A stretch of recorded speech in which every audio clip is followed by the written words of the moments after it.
अस्सलाम वालेकुम प्यारे बच्चों, उम्मीद है आप सब खैरियत से होंगे।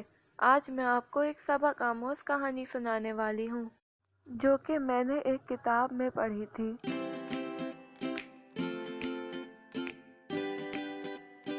एक दफ़ा का जिक्र है, एक बहुत ही हरा भरा जंगल था।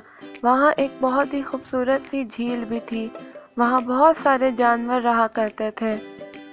उन सारे जानवरों में एक ऐसा कछुआ भी था जो कि बहुत दोस्ताना मिजाज रखता था और बहुत बातूनी था, इसलिए उसके बहुत अच्छे जल्दी दोस्त बन जाते थे। उसके सबसे अच्छे दोस्त दो हंस थे।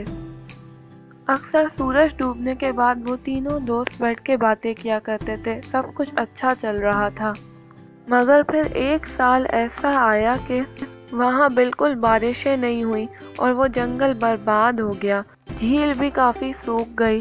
कुछ जानवर आहिस्ता आहिस्ता करके जंगल छोड़ के जाने लगे।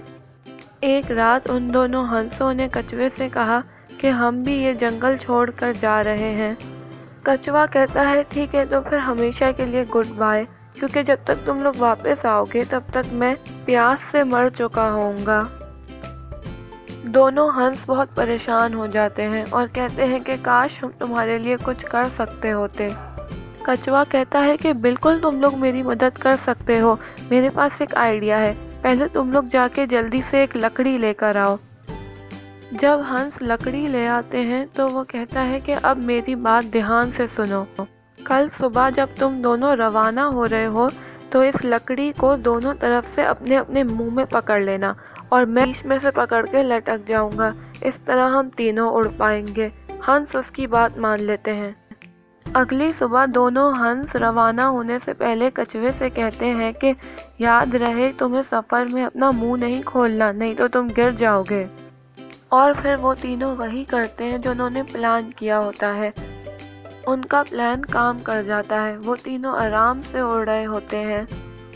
जब वो जंगल से निकल के आबादी में पहुंचते हैं तो लोग उन्हें देख के हैरान रह जाते हैं और कहते हैं कि कितने चालाक हंस हैं जो अपने दोस्त को भी उड़ा के लेके जा रहे हैं।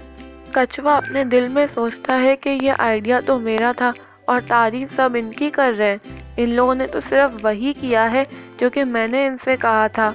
और बस फिर उसी वक्त कछुआ हंसों की उस बातें ना करने वाली वार्निंग को भूल जाता है और मुंह खोल के कहता है कि बेवकूफ़ लोगों, ये मेरा आइडिया था। लेकिन वो अपना जुमला कभी ख़त्म नहीं कर पाता और ज़मीन पे गिर जाता है, मगर हंस अपना उड़ते हुए चले जाते हैं।